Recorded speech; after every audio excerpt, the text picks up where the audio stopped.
Exposição da sua palavra. Convido aos irmãos a abrirem a palavra de Deus no Evangelho de Mateus, capítulo 5, do versículo 38 ao versículo 42. Mateus, capítulo 5, do versículo 38 ao versículo 42.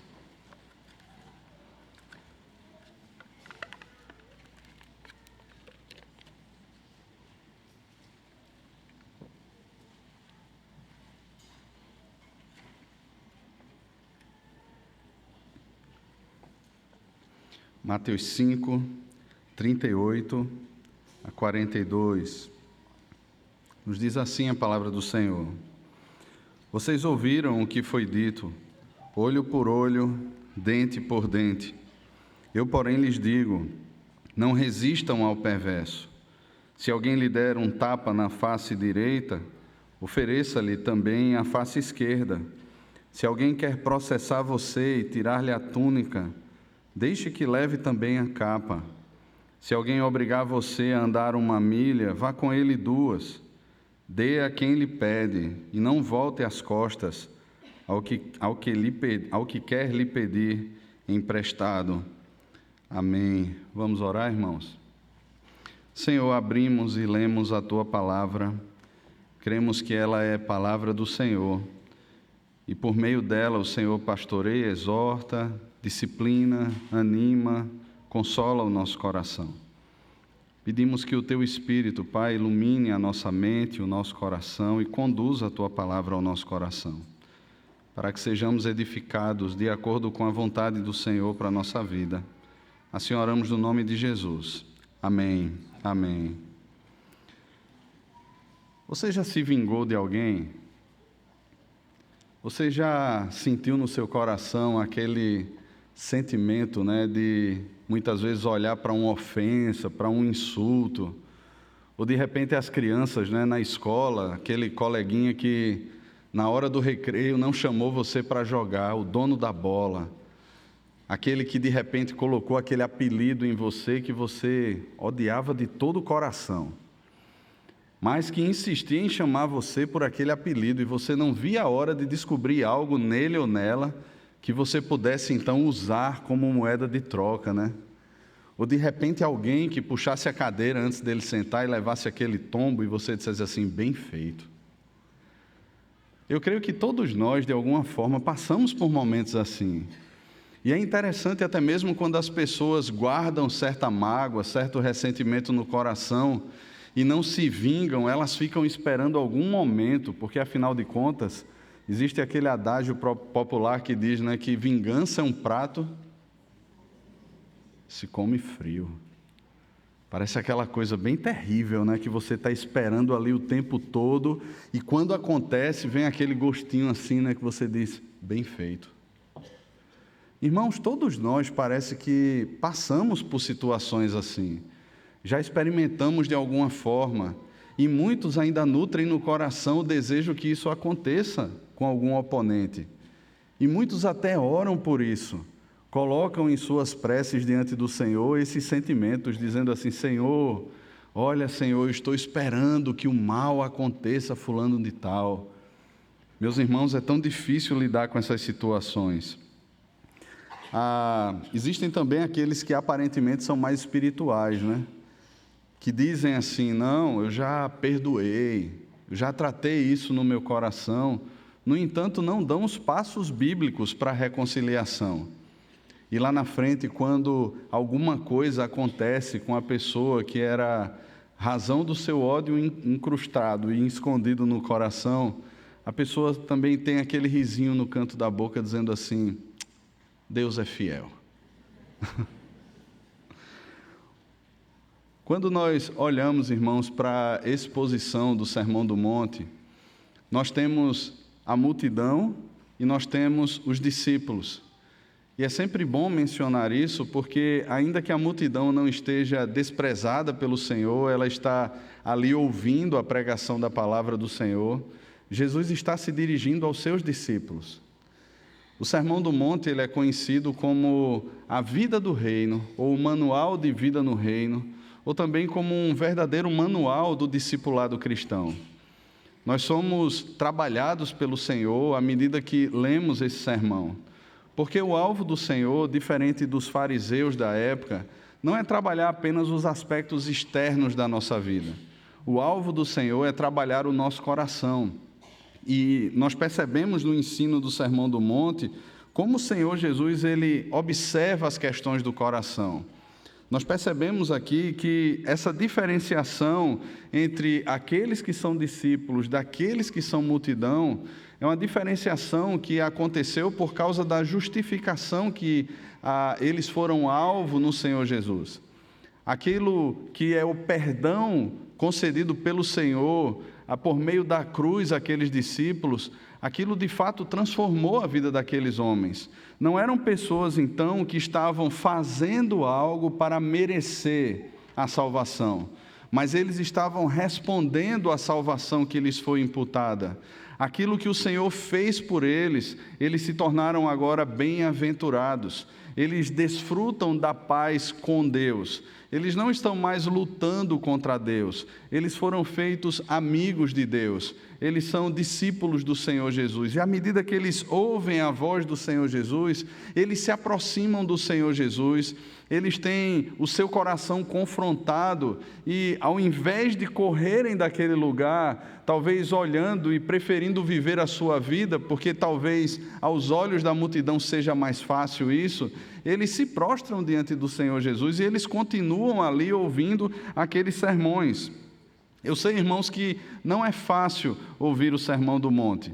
Não é fácil ter o coração tratado pelo Senhor Jesus, porque são aspectos radicais, são como colunas de sustentação que estão muito bem fincadas no nosso coração e a nossa vida está sobre essas colunas, aquilo que nós pensamos sobre a realidade, a forma como nós sentimos as coisas, a forma como nós enxergamos, tomamos as nossas decisões, estão sobre esses pilares. E à medida que o Senhor Jesus vai expondo esse sermão, esses pilares eles são confrontados, eles racham e eles caem. A estrutura da nossa vida, assim como daqueles homens e mulheres que estavam ali ouvindo esse sermão, entram em colapso muitas vezes. Então isso promove no nosso coração sofrimento. São pedaços de nós que estão sendo arrancados. É a nossa visão de mundo, e não apenas ela, mas é a estrutura fundamental do nosso ser, o nosso coração, que está sendo transformado pelo Senhor Jesus. Então não é fácil. No entanto, nós fomos alcançados por essa graça. Enquanto os nossos irmãos aqui professavam a fé no Senhor Jesus, a gente lembra que um dia essas perguntas foram feitas a nós. E é muito bom esse exercício de nós respondermos também junto com os nossos irmãos e afirmarmos que seguimos crendo naquilo que o Senhor Jesus fez, que prosseguimos nessa jornada que é a jornada da fé, não porque nós somos bons, não porque um dia nós desejamos isso, mas porque fomos alcançados pela graça do Senhor.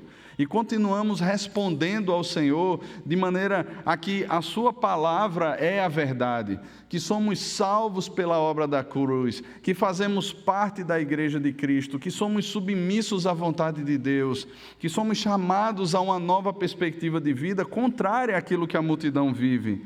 E irmãos, tenham certeza, não somos nós aqueles que, por decisão do nosso coração, professamos essas verdades a partir de nós. Mas creamos sempre que é por conta da obra, da transformação do Espírito Santo no nosso coração. Foi o Senhor quem nos conduziu a crer na sua palavra. Assim como aqueles homens e mulheres estavam ali diante do Senhor Jesus, ouvindo esse sermão e tendo o seu coração confrontado pela verdade do Evangelho. Nós aqui nessa manhã também somos confrontados pela verdade do Evangelho. Jesus, então, ele trata nesse sermão que nós faremos a exposição aqui nessa manhã, sobre uma verdade muito grave, sobre algo muito sério. E sabe, irmãos, mais uma vez os fariseus interpretaram e ensinaram errado a palavra do Senhor. E eles se tornaram alvo daquilo que o Senhor Jesus havia afirmado antes. Ele não veio revogar a lei, ele veio cumprir a lei. A lei de Deus, a lei moral de Deus, continua tendo um papel no nosso coração, e como já falei, não para que alcancemos a salvação, mas em resposta à salvação de Cristo Jesus, que um dia nos alcançou. E o Senhor Jesus, ele confronta o falso ensino. Ele fala sobre esse ensino a respeito da lei, que deve ser de acordo com a vontade de Deus. E ai daqueles que acrescentam algo à lei de Deus ou subtraem algo da lei de Deus. E os fariseus, então, por sua interpretação equivocada, estavam ensinando a palavra de Deus também de maneira equivocada. Lemos aqui no texto de Gálatas, capítulo 1, quando o apóstolo Paulo afirma: se alguém vos anuncia um outro evangelho, que não seja aquele que Paulo anunciou, que seja maldito, que seja anátema, é condenado pelo Senhor. Porque, irmãos, o falso evangelho rouba do Senhor a glória. O falso evangelho rouba do Senhor a sua suficiência, a sua obra suficiente. O falso evangelho sempre promoverá a glória do homem, porque, afinal de contas, nós estamos nos apossando da salvação, nós estamos progredindo na salvação, nós estamos fazendo. Então, no final das contas, a glória é de quem faz, é do homem e não de Cristo. E ao afirmar, então, a salvação pela fé, o apóstolo Paulo traz toda a glória ao Senhor Jesus. Ele exalta a suficiência da obra de Cristo. Ao falso ensino sempre conduzirá os corações a uma perspectiva de que eu alcancei, eu fiz, eu mereci. E é exatamente sobre isso que o Senhor Jesus trata nesse sermão e nos outros já pregados aqui. Veja, eu queria convidar você, à vista de tudo isso, a pensarmos sobre o seguinte tema: a lei perfeita e corações vingativos. A lei perfeita e corações vingativos. Entretanto, irmãos, em primeiro lugar, o que é que estava na lei, para que a gente compreenda essa perfeição da lei do Senhor? O que estava na lei e que estava sendo interpretado pelos fariseus e ensinado de maneira equivocada ao povo? Veja, Jesus, ele traz aqui no versículo 38 a afirmação: vocês ouviram o que foi dito, olho por olho, dente por dente. Jesus está trazendo algo que de fato está na lei do Senhor. Êxodo capítulo 21, do versículo 12 ao versículo 27, Moisés fala sobre isso. Deuteronômio capítulo 19, versículo 21, Moisés mais uma vez repete esse princípio. Pelo menos 3 vezes no Antigo Testamento essa expressão ela é mencionada. E de fato o Antigo Testamento, a lei de Moisés, tratava sobre esse princípio de retribuição, estava contido na lei do Senhor. Então, nós veremos, por exemplo, se alguém machuca uma pessoa, aquela pessoa, após passar por um tribunal, após um processo de julgamento legal, ela poderia pagar, retribuir aquilo que foi feito à pessoa. Se alguém rouba um boi de uma pessoa, 3 bois deveriam ser devolvidos depois àquela pessoa. Se alguém matasse uma pessoa, aquela pessoa também se tornava alvo da pena de morte. No entanto, irmãos, isso não era executado pela própria pessoa ofendida. Isso era executado após todo um processo legal, em que houvesse de fato uma condenação, e ali os anciãos da cidade, as pessoas, elas executavam aquela pena, ou elas davam então aquela pena para a pessoa que descumpriu aquilo que estava na lei do Senhor. Então, apontava para um processo legal e não para um processo pessoal. Não era algo que você executaria, mas era algo que estava contido na lei e que deveria ser executado, então, por aqueles a quem o Senhor deu a autoridade para que fizessem isso. Em nenhum momento havia incitação a se fazer justiça pelas próprias mãos, ou seja, a vingança. Em nenhum momento estava contido na lei do Senhor que você poderia se vingar de alguém. Essas disposições do coração, nós sabemos, elas serão sempre desproporcionais. Veja, quando alguém pisa no nosso calo ou toca em alguma área da nossa vida que nós não gostamos, nós sempre agiremos de maneira desproporcional. Porque, afinal de contas, a nossa justiça ela foi maculada. O nosso senso, a nossa reputação, aquilo que nós pensamos sobre nós mesmos, de alguma forma está sendo maculado por alguém. Então, será sempre desproporcional a nossa reação. nós sempre agiremos muito mais do que de fato aquela situação merecia. Se você já leu, já estudou Juízes, capítulo 19 e 20 e o capítulo 21, nós percebemos ali em Juízes essa desproporção. Todas as outras tribos, elas se reúnem com a acusação de um levita que não fez a acusação da maneira correta, como deveria ser feita, e incitou ali as tribos de Israel a agirem de maneira desproporcional contra a tribo de Benjamim. E eles pagaram o pecado com mais pecado ainda e praticamente extinguiram a tribo de Benjamim, sendo necessário depois uma resposta completamente desprovido daquilo que é vontade do Senhor, porque houve sequestro de moças, houve destruição de cidades para que mulheres fossem raptadas, para serem dadas à tribo de Benjamim, para que esta então não viesse a ser extinta. Veja, uma reação desproporcional. Ações que foram feitas e reações que foram tomadas de maneira pessoal e foram então tidas como desproporcionais. Levítico capítulo 24, versículo 14, veja o que diz a palavra do Senhor. Tira o que blasfemou para fora do arraial, e todos os que o ouviram porão a mão sobre a cabeça dele, e toda a congregação o apedrejará. Não é algo pessoal. É algo que foi julgado e há uma participação de toda a congregação para que o mal seja punido, então. A instrução do Senhor, irmãos, e a aplicação justa pelos poderes constituídos pelo Senhor geravam a santidade e o temor no Senhor e o temor no povo do Senhor. É interessante isso, porque esses são os freios que o Senhor coloca para que as pessoas percebam os limites. À medida que esses freios eles deixam de ser percebidos, nós vemos o que, por exemplo, nós ficamos sabendo ontem aqui, que aconteceu na nossa cidade. Quando as pessoas deixam de perceber a lei, a justiça, aqueles que foram instituídos pelo Senhor para punir o mal, quando as pessoas não se submetem mais às leis, quando as pessoas deixam de perceber isso, não só aquele vandalismo que aconteceu ontem, mas até pessoas que foram mortas ontem, nessas brigas de facções criminosas que acontecem sobre o título de torcida organizadas dentro da nossa cidade. Veja como o mal do coração ele passa a se expressar. Então, a lei do Senhor ela é perfeita. O Senhor instituiu essas leis em Israel para que não só o coração do povo fosse regulado, mas que houvesse de fato temor ao Senhor. Porque as pessoas conheciam a lei do Senhor. A lei era anunciada, era ensinada e isso gerava temor. Olha, se você desobedecer, se você passar desses limites, haverá uma punição para você, haverá um castigo para você.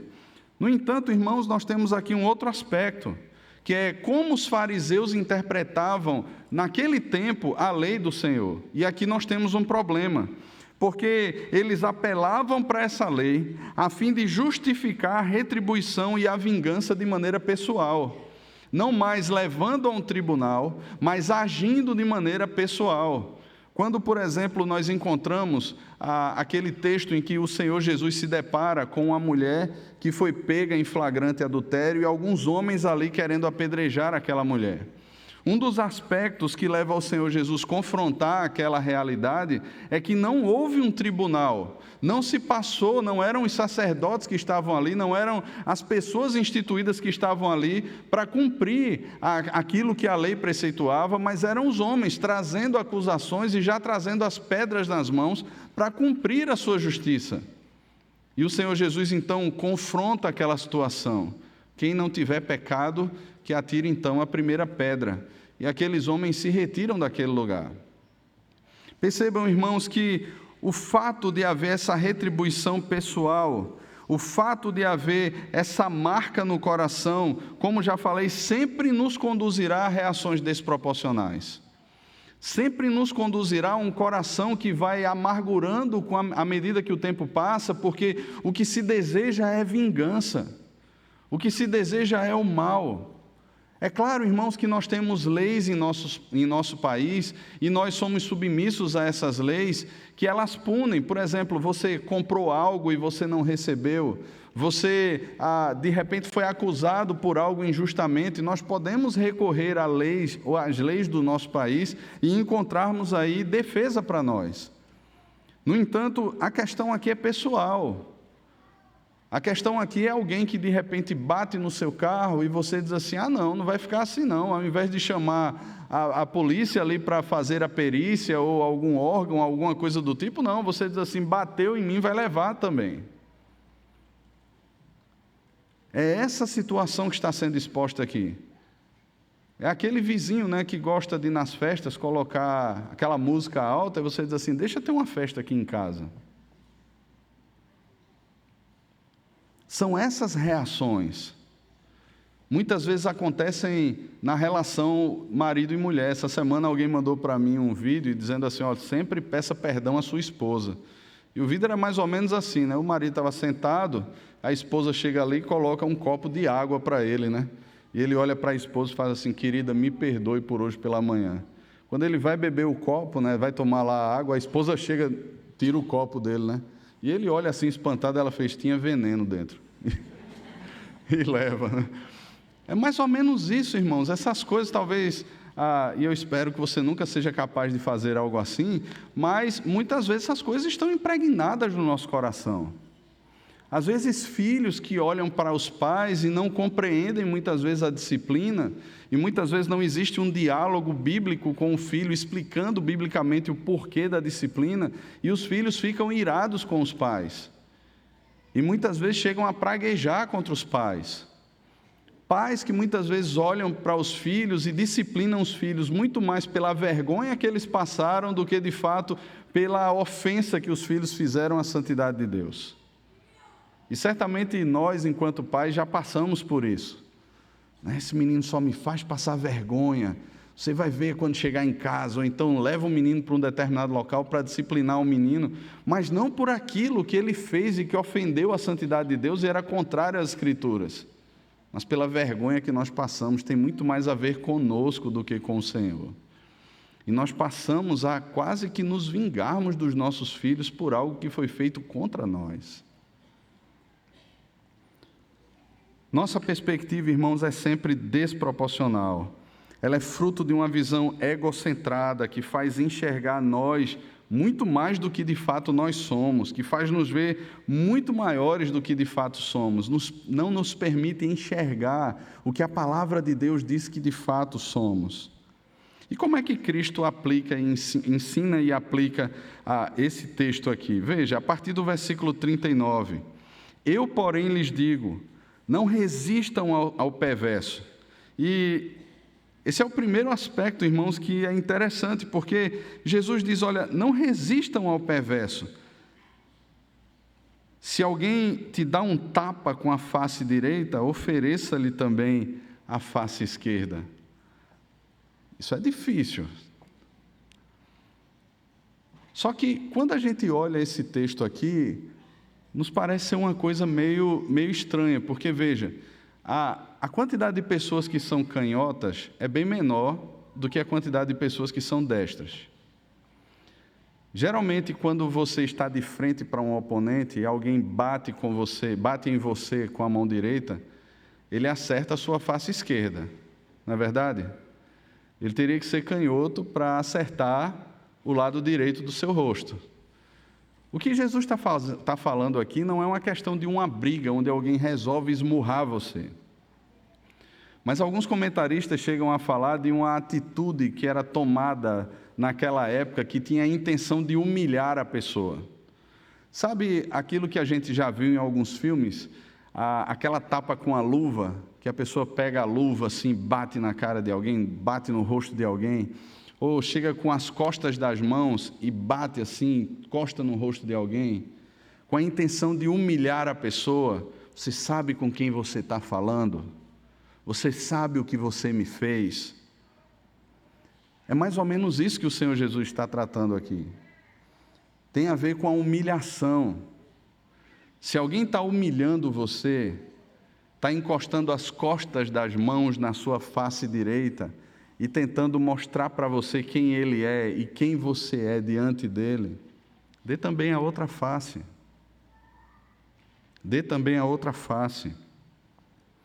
Isso era como um insulto. E Jesus ensina, vire a outra face, ou seja, não pague na mesma moeda. Porque automaticamente o nosso coração, irmãos, quando humilhado, quando alguém chega para nos humilhar, ele já se acende para dizer assim, e você também sabe com quem você está falando? Você não sabe com quem você está falando. E nós aí nos levantamos e pagamos na mesma moeda. A chama no coração se acende contrária àquela atitude. Nós não queremos ser humilhados. E é interessante, né, que dentro desse falso ensino, dessa falsa teologia que existe nos nossos dias, as pessoas olham para si e dizem assim, eu estou na igreja, por isso eu sou cabeça, não sou cauda. Você sabe quem está falando? Uma vez eu vi um adesivo no carro, né, de uma pessoa e tinha dizer, eu sou filho de Deus, irmão de Jesus, será que eu sou fraco? É esse tipo, é claro, a gente é, mas é como se isso aí impusesse às pessoas de maneira arrogante, você sabe com quem você está falando? Será que isso acontece com a gente na convivência na igreja? De repente, alguém que está chegando, e a gente olha assim, poxa, eu soube de uma igreja que existiam lugares marcados, né, e até nomes em determinados bancos. E as pessoas, não, você está sentada no meu lugar, mas não tinha ninguém aqui. Não, mas esse é o meu lugar, você sabe quem eu sou? Às vezes uma inscrição para acampamento, às vezes uma inscrição para um retiro. Você sabe com quem você está falando? Sabe, irmãos, o que o Senhor Jesus nos ensina é vir a outra face. Vir a outra face. Se estão humilhando você nesse sentido, e veja, isso é difícil para a gente, porque muitas vezes nós olharemos e diremos assim, olha, mas eu cheguei aqui primeiro. Mas é interessante que ele nos chama a virar a outra face. O segundo aspecto que o Senhor pontua aqui nesse texto é, se alguém quer processar você e tirar-lhe a túnica, deixe que também leve a capa. Paulo, quando escreve a sua primeira carta aos Coríntios, no capítulo 6, do versículo 1 ao 8, Paulo trata sobre demandas dentro da igreja. E ele diz que o fato de existirem demandas ou processos judiciais de irmãos contra irmãos já é algo que é uma percepção de derrota mesmo. É algo que não deveria acontecer. E veja, irmãos, o Senhor Jesus está tratando sobre esses aspectos da vida no reino de Deus. E é completamente contrário à perspectiva do mundo. Porque se alguém processa você, contrate então o melhor advogado. Junte as melhores provas. E eu lembro que certa vez ouvi de um advogado, né? Olha, eu não estou aqui para defender a verdade, eu estou aqui para defender a sua verdade, então não me conte, me traga só o que é que você pensa sobre os fatos.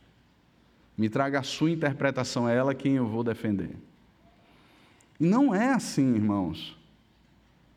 Não deve ser assim. O que o Senhor Jesus está usando aqui é uma linguagem de fato processual. Existem processos acontecendo entre irmãos, e é assim que o apóstolo Paulo tratará em 1 Coríntios capítulo 6. Não existem pessoas para tratar essas questões dentro da própria igreja. E nós, como nós somos uma igreja conciliar, nós temos o conselho da igreja. E nesse sentido, irmãos, todos nós estamos sobre a tutela do conselho para tratar as nossas demandas. E é triste porque muitas vezes essas demandas são levadas a tribunais comuns. Durante o ano de 2021, eu pastoreei no outro estado. E havia um processo contra uma igreja do presbitério. Houve uma intervenção nessa igreja porque, entre aspas, pastoras de outras denominações foram levadas para pregar nessa igreja. E houve uma denúncia no presbitério contra essa igreja. E aí foi instaurado um processo. O conselho foi dissolvido, o pastor foi afastado, uma série de coisas. e não houve, ou melhor, não se pensou em se recorrer ao sínodo ou a outras instâncias que a nossa igreja possui, mas se foi para a vara comum, para a justiça comum. E chegou ao ponto dessas notícias serem estampadas nos jornais do Estado. Estavam expostas, todos sabiam. E em uma das instruções, o juiz ele chamou aquelas pessoas que fazem o processo, e um dos textos que foi colocado por um homem que não conhecia o Senhor no processo foi exatamente 1 Coríntios capítulo 6. Não existem entre vocês tribunais para julgarem essas causas. E isso é uma vergonha, irmãos. Porque era um homem que não conhece o Senhor, um homem ímpio, dizendo para a igreja: não existem tribunais para julgarem essas causas entre vocês.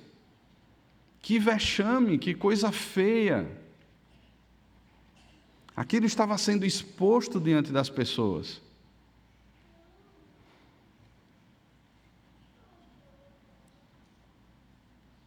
Se alguém tira a tua túnica, dele também a capa. O que o Senhor Jesus está ensinando, irmãos, é: sofra o dano. Mas é difícil para a gente, porque parece que é algo completamente injusto. Mas sabe, irmãos, nós estamos nas mãos de um reto juiz. E o Senhor jamais será injusto conosco. É como aquela pessoa que olha e diz assim: olha, você não vê o que estão fazendo comigo. É mais ou menos como se estivéssemos chegando diante do Senhor e dizendo assim: o Senhor não está vendo. E nós podemos em oração elevar isso ao Senhor. Nós temos salmistas que no desespero da alma elevaram a sua voz ao Senhor: Senhor, o Senhor não está vendo. E nós somos consolados com a convicção de que de fato o Senhor vê. De que a nossa vida está em suas mãos. E Ele é o perfeito juiz. E se cremos que de fato há uma ação soberana e direta de Deus em meio a todas as coisas para o nosso bem, o que Deus quer com tudo isso, que aos nossos olhos muitas vezes será injusto, é nos conformar à imagem do seu Filho. E isso faz parte, irmãos, do nosso discipulado. Discipulado não é só um conhecimento que é colocado na nossa mente para que demos respostas às pessoas. Mas discipulado é literalmente o trabalhar do Senhor no nosso coração, arrancando de nós aquilo que é próprio nosso, arrancando de nós aquilo que é do mundo e forjando em nós o caráter de Cristo.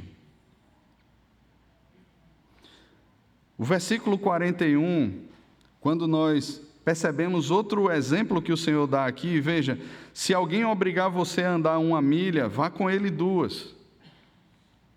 Hendrickson vai trazer essa imagem para o correio persa que acontecia e que provavelmente aquilo ali foi assimilado pelo Império Romano e eles faziam a mesma forma. Nós encontramos isso no Evangelho, por exemplo, quando Simão, o Cirineu, é chamado, é convocado ali a carregar a cruz de Cristo. É alguém que foi sacado do meio da multidão e foi obrigado a fazer algo. E nesse sentido, irmãos, muitas vezes as pessoas eram destacadas pelo Império Romano a carregar alguma coisa, levar algum peso, levar alguma encomenda, levar alguma mensagem. E não havia a opção das pessoas dizerem assim: não, eu não aceito. Geralmente esses percursos correspondiam a 1 milha exatamente.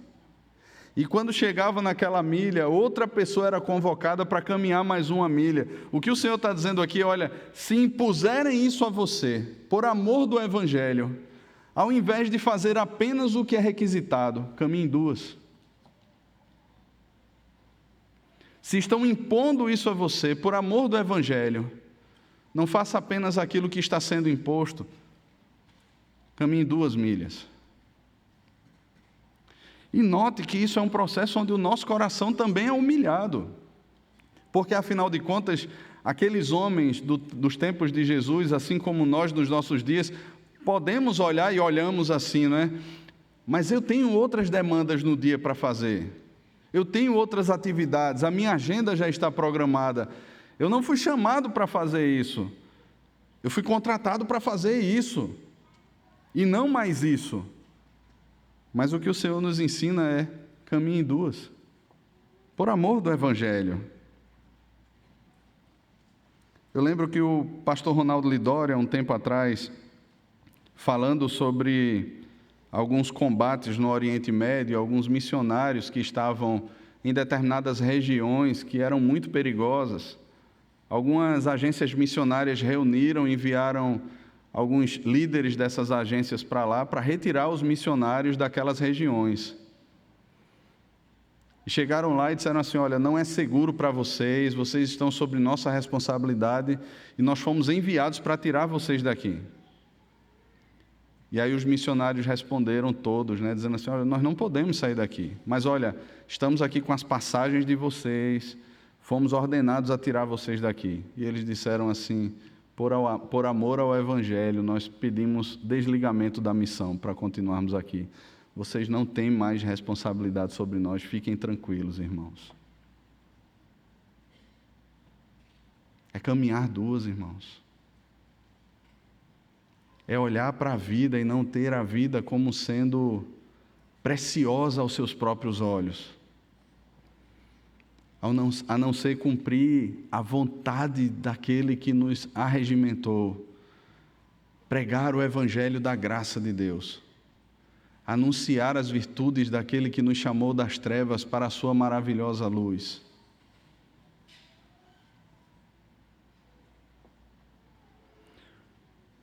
Primeira carta de Pedro, no capítulo 2, o apóstolo Pedro, ele traz o exemplo de Cristo. Jesus, quando ultrajado, não revidava com ultraje. Quando ameaçado, ele não respondia com ameaças, mas ele entregava-se àquele que julga retamente. Ele sofria o dano, ele caminhava a segunda milha. O versículo 42, o Senhor Jesus nos diz o seguinte: dê a quem lhe pede, e não volte as costas ao que lhe pedir emprestado. Romanos capítulo 12, se você puder abrir a sua Bíblia lá. Romanos no capítulo 12.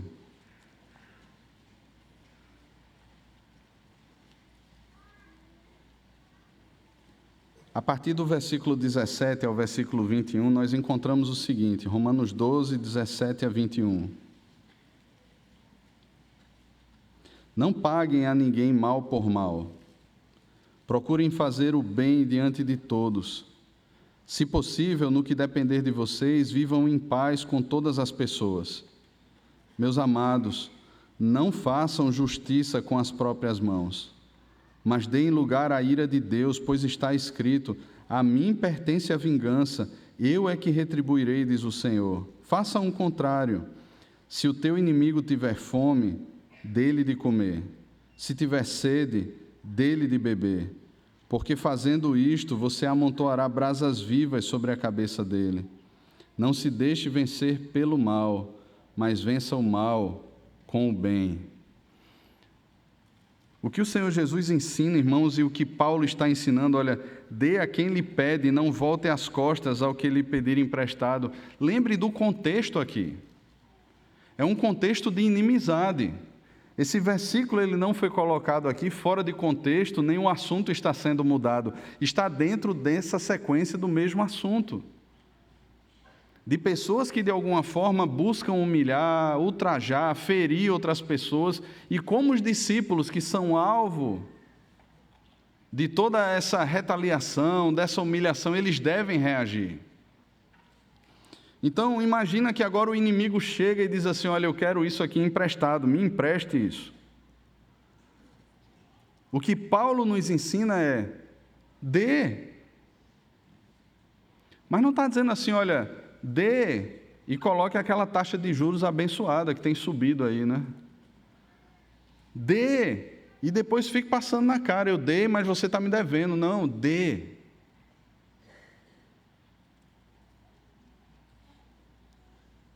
Mais uma vez, perceba como o nosso coração é humilhado diante disso. Ninguém quer agir assim. Nós não fomos treinados para agir assim. O mundo não age assim. De repente, pessoas que estão ao seu lado, elas olharão para você e dirão assim: você não pode ser pisado desse jeito. Muitas canções que são cantadas hoje em dia, até mesmo dentro de muitas igrejas por aí, falam exatamente o contrário disso.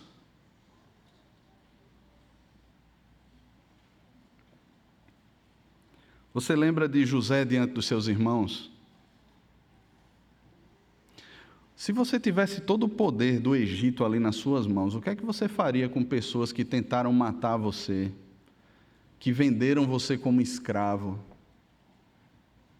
Os 10 anos que você passou servindo como escravo na casa de um egípcio, e depois 3 anos numa prisão, por uma acusação falsa, algo que você não quis fazer e que alguém acusou você e por causa disso você foi jogado numa prisão. E agora você está debaixo de Faraó apenas quando Faraó está sobre o trono, está assentado no trono. Você é uma das pessoas mais poderosas de todo o Egito e você se depara com aquelas pessoas que fizeram isso com você. Como é que você reagiria diante de uma situação dessa? Irmãos, assim como nós, veja, José chorou. E o choro de José foi tão alto que pôde ser ouvido da casa do faraó. José sofreu, ele sabia, ele conhecia a história, ele lembrava. Foram 13 anos. 13 anos sendo maltratado, sendo pisado, acusado de algo que não se fez. É muito tempo. Tivemos uma jovem aqui professando a fé hoje, 12 anos de idade. 13 anos, irmãos. 13 anos é tempo. E José chora, mas José entende algo. José entende a providência de Deus e ele responde aos seus irmãos: não foram vocês que me enviaram para cá, Deus me enviou para cá para que hoje vocês pudessem ser preservados. José olha pelo retrovisor da sua vida e ele percebe a mão do Senhor, que nunca o desamparou, que nunca o abandonou, que estava sobre ele o tempo todo abençoando a vida dele, mesmo em meio a todo o sofrimento que ele passou, mesmo em meio a todas as lutas que ele enfrentou. E, irmãos, é exatamente isso que o discipulado faz conosco. Ele nos conduz a enxergar a vida não pelas nossas próprias lentes, não pelas lentes desse mundo, mas pelas lentes do Evangelho de Cristo, pelas lentes da Palavra de Deus. E é completamente diferente daquilo que aprendemos, ou daquilo que já vivemos, ou daquilo que o mundo faz, ou daquilo que o nosso coração quer fazer. É diferente, irmãos, e é por isso que nós dependemos completamente do Senhor Jesus. Porque isso não é próprio, não é nosso. Nós nascemos mortos em nossos delitos e pecados. A vontade que muitas vezes toma conta do nosso coração é expor as situações, é tentar defender a nossa reputação, é mostrar para as pessoas quem nós somos. Mas, irmãos, em Cristo, quem nós somos? Nós somos amados pelo Senhor. Nós fomos eleitos pelo Senhor, nós fomos justificados pelo Senhor, fomos perdoados pelo Senhor. Em Cristo já estamos assentados nos lugares celestiais. Nós temos uma nova vida, irmãos.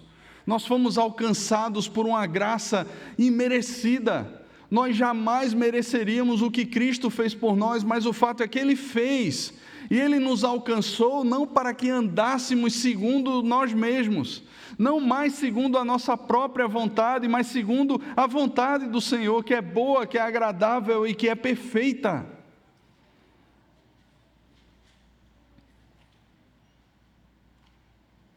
Davi esteve 2 vezes diante de Saul.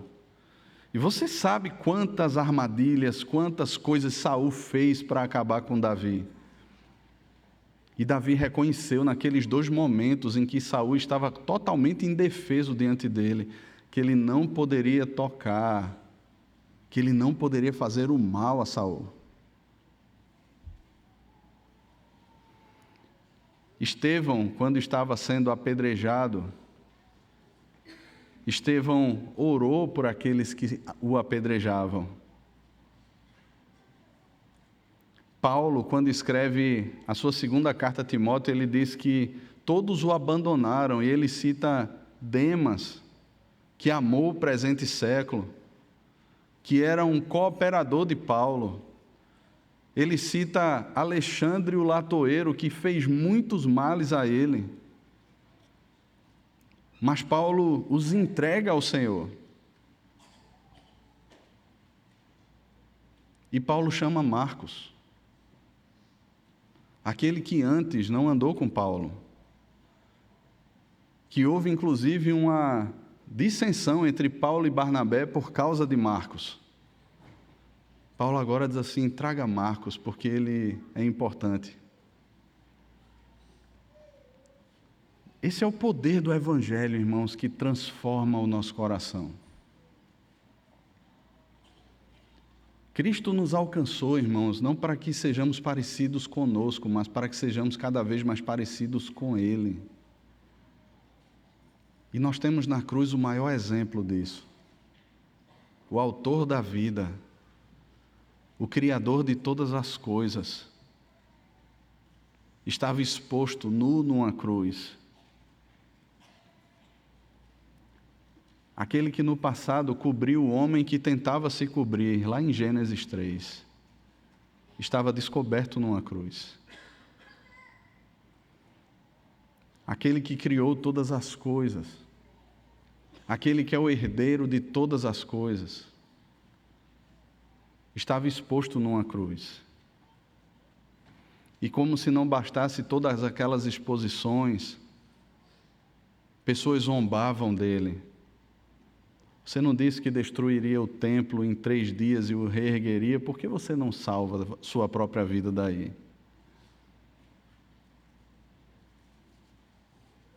E ele ora ao Pai, dizendo: Pai, perdoa-os. Eles não sabem o que fazem. Como ovelha muda, irmãos, ele foi perante os seus tosqueadores. Ele não abriu a boca. A sua vida foi como uma oferta e um sacrifício ao Senhor. E em Romanos 12, o apóstolo Paulo, olhando para a igreja de Roma, ele diz: irmãos, eu rogo pelas misericórdias de Deus que apresenteis os vossos corpos como sacrifício vivo, santo e agradável ao Senhor. Esse é o culto de vocês, é a adoração de vocês. Sacrifício, irmãos, depois que ele é entregue, ele não pertence mais a quem o entregou. A nossa vida como entregue ao Senhor, irmãos, ela não pertence mais a nós. Ela pertence ao Senhor. Nós cremos na soberania, na providência de Deus. A minha ira e a sua ira, elas não promovem a justiça de Deus. Nós precisamos nos entregar ao Senhor. Entregar os nossos sentimentos ao Senhor. As disposições do nosso coração ao Senhor. E seja lá, irmãos, o que o Senhor fizer com quem intentou, quem fez o mal contra mim ou você, não nos cabe. Mas a nossa alegria, irmãos, não está em alguma retribuição ou recompensa que alguém receba. A nossa alegria está no fato de que as ofensas que nós fizemos contra o Senhor foi retribuída a nós com o sangue precioso de Cristo derramado na cruz. Deus não retribuiu a mim ou a você com o que de fato nós merecíamos, que era o inferno. A retribuição que Deus deu a mim e a você foi o seu Filho exposto na cruz, para que vivêssemos não mais por nós mesmos, mas para que andássemos, vivêssemos por meio dele.